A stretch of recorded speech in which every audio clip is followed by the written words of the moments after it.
Hello everyone. In our today's class we will study the essential or requisites of effective human resource planning.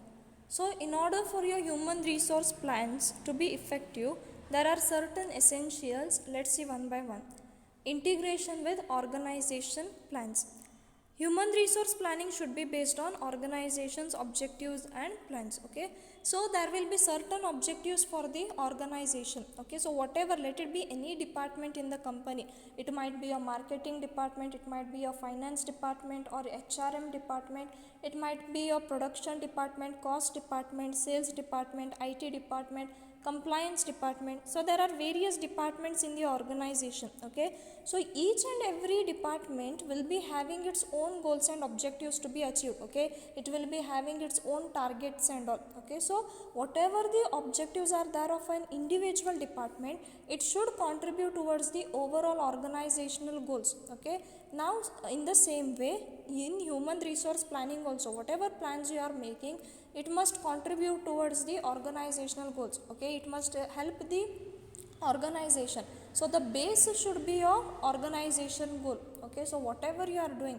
whatever planning you are making about human resources, it should contribute towards the achievement of the organizational goals and objectives. Okay, and here, because good communication between the two plans is necessary. So which are the two plans over here? One is the HR plans, that is whatever plans you are making regarding recruitment, selection, training, development, then orientation. There are various concepts over here, maybe performance appraisal, job design, job analysis. So whatever you are doing relating to human resource, it should match with the organizational goals and objectives. Okay, next one, period of human resource planning. Okay, so it should be appropriate to the needs and circumstances of the enterprise in question. See, needs and circumstances. Suppose if the organization is going for diversification, okay, at that time what is the circumstance over here? There the need is what? The need of diversification. At that time you have to decide what kind of people you are requiring, whether experienced people or whether you are searching for freshers. Okay, so appropriate people, selecting the right people is really very important over here. Okay, what type of people you are requiring, okay, at what cost you are requiring, at what circumstances you are requiring. So you have to decide it over here. Okay, that is what period, whether for a shorter period of time you require or for a longer period of time. Okay, so whether your plans, okay, whatever the plans you have made for the organization, are they short term plans or long term plans? So you have to decide on the basis of that. You have to select the manpower. Then proper organization. So in order for the in order for your human resource planning to be successful, there is a need of proper organization of your HR department. Okay, so separate HR department should be there. It's not that there is the organization, okay, one organization, and only one person is carrying out the activity of your production. Say every activity is being seen by him. Okay, suppose if there is no separate department for this planning, that is human resource planning, at that time you cannot find success in your HR plans. Okay, because there is a need of separate department in order to plan. Okay, in order to execute, in order to forecast the number of people. Okay, how many people are required, how we are going to hire them, what methods we are using. Okay, how we are going for recruitment, whether we are going for external or internal, then how you are going for selection, what will be your selection process, what kind of interviews you are going to conduct, then once when they are selected, what kind of training is to be given.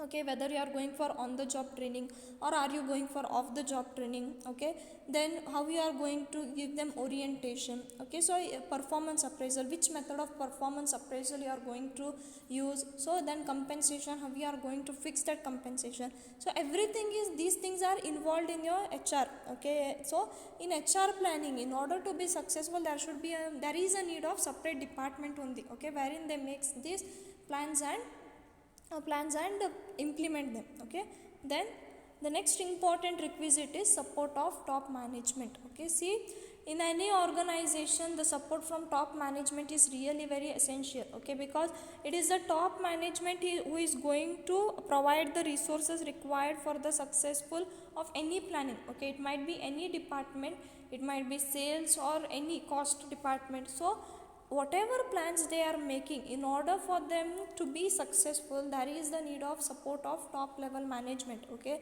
so the ones who are in the top level management should give full support to the human resource department. Okay, because if there is no support of the top management, then no matter how good plans you have made, okay, how good plans you have made as an HR manager, they won't be successful. That's why the support of top level management is really very essential. Then involvement of operating executive. So in order for your human resource planning to be effective, so what you have to do, active participation and coordinated efforts on the part of operating executive without resistance is required. See, in any organization, manpower is required not only in your human resource department, right? Okay, it is required in which department? In each and every department human resources are required. Okay, it might be any levels of management, say top level. Okay, in your top level there won't be any machines and technologies and all. Okay, there will be your executives, those are human beings only. Okay, then for your cost department, okay, there also you require manpower. For your sales department, there also you require manpower. Okay, then your finance department, for your accounts and all, you need accountants. Okay, then suppose in any other department if they require engineers, at that time also they are also manpower only. Okay, that's why what there should be support from each and every department. Okay, so here finance department cannot say no, I don't require you, or I am not giving my support to human resource department. Okay, HR department, no. Okay, so there must be efforts of each and everyone. Everybody should involve, everybody should support the HR plans and all. Only when there is support of each and every department, the human resource plans will be successful. Then efficient and reliable information system.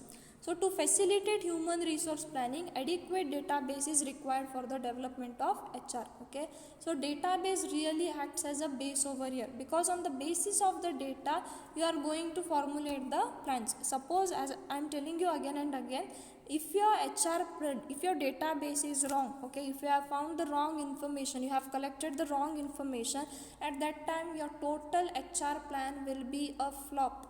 Okay, so in order to make it successful, you must have reliable information system. Okay, that is the right information system wherein you can trust and achieve the goals, or you can formulate the plans as well. Okay, then balance approach. HR should give equal importance for quantitative and qualitative aspects of manpower. Okay, so here your human resource, whoever the HR experts, okay, so whoever the HR experts are thinking of planning, they should give importance to quantitative means number, and qualitative aspects, so they should not ignore any one of them also. Okay, so there should be a balance. So what are the qualities required? Okay, suppose there is a post of a chartered accountant, so, okay, they should not only rely on the quantity. Okay, they should also prefer the quality also. Okay, so what is the quality of the personnel required? Suppose if it is accountant, okay, how many people are required, and there should be some qualities also. Okay, so both, there should be a balance between the quality and quantity. Okay, so next we will see the techniques of human resource planning. Okay, so human resource planning, there will be strategic planning. Okay, so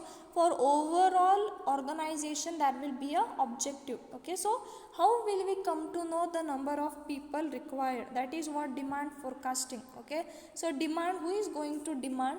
Okay, so here the companies are the ones who are going to demand, means what, the number of vacancies created are the demand for a particular organization. Okay, say suppose if our college is going to start another branch, okay, say a branch of BCA, at that time what we require, some new personnel in that particular college, okay, in that particular building. So who is going to forecast? So on the basis of subject, on the basis of hours available, on the basis of that there will be fixation of the number of lecturers to be appointed. Okay, so whether we are going for internal, that is all the ones who are already working in the institution, or whether we have to go for hiring, whether we have to go for interview, so they will decide each and everything. Okay, in the same way in the organization also. Okay, so the organizations are going to demand, okay, for human resource. And who are the suppliers? I have already told you, okay. Suppliers are no one but your external environment, okay. That is, it may be your campus, okay, campus selections, it may be employment exchanges, it may be casual callers. There are so many sources of recruitment, okay. So here those are the suppliers, okay. Now their demand should be equal to supply in an organization, okay. Suppose if there are 20 vacancies, it should be filled by 20 people only, not more than that, okay. So neither demand should exceed supply nor supply should exceed demand, okay. So there are various techniques. Let's see one by one. First one, workload forecasting. So in this technique, the work is selected on the basis of operation and work efficiency of the personnel, okay. So here what is happened, the planned output is determined, okay. Say in a production outlet, the planned output, okay, standard output, say it is 1000 units, so per hour. So on that particular standard hours per person, so on that particular standard time whatever is set, and on the standard input output, persons will be selected, okay. Suppose one person can manufacture 10 units, okay. On the basis of that, they are going to hire the number of people, okay. So here for this purpose, time study and motion study techniques are applied to compute per unit calculations. I think this time study, motion study you have studied at your PU level already, okay. So I won't repeat it again. Then management judgment, okay. So this is the common technique of human resource planning, which is used in small organization as well as your larger organization, okay. So in this techniques, managers discuss and arrive at a figure which could be future demand for labor, okay. So here managers sit and they hold the discussions, okay. So what will be the demand? Say managers of HR department, manager of cost department, sales department, managers will say, okay. So in cost department there are so many people required, in production department there are so many people required, okay. So they will sit together and discuss how many people are required, okay. So it generally involves bottom to top or top to bottom approaches. So top to bottom is nothing but here the managers will decide how many people are required, okay.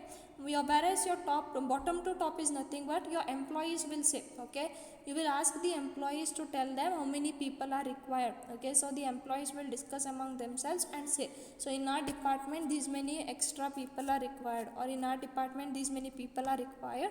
So they will tell this particular thing to the HR manager, okay. So that is what your management judgment. So that's why it is saying management judgment means what? The managers are going to judge, the managers are going to tell how many people are required in that particular organization or department, okay. So for today's class, 2 techniques are sufficient. The rest of the techniques we will discuss in our next class, okay. So that's it for the day. Thank you. Have a nice day, okay. If you have any doubts, you are free to ask me. Thank you.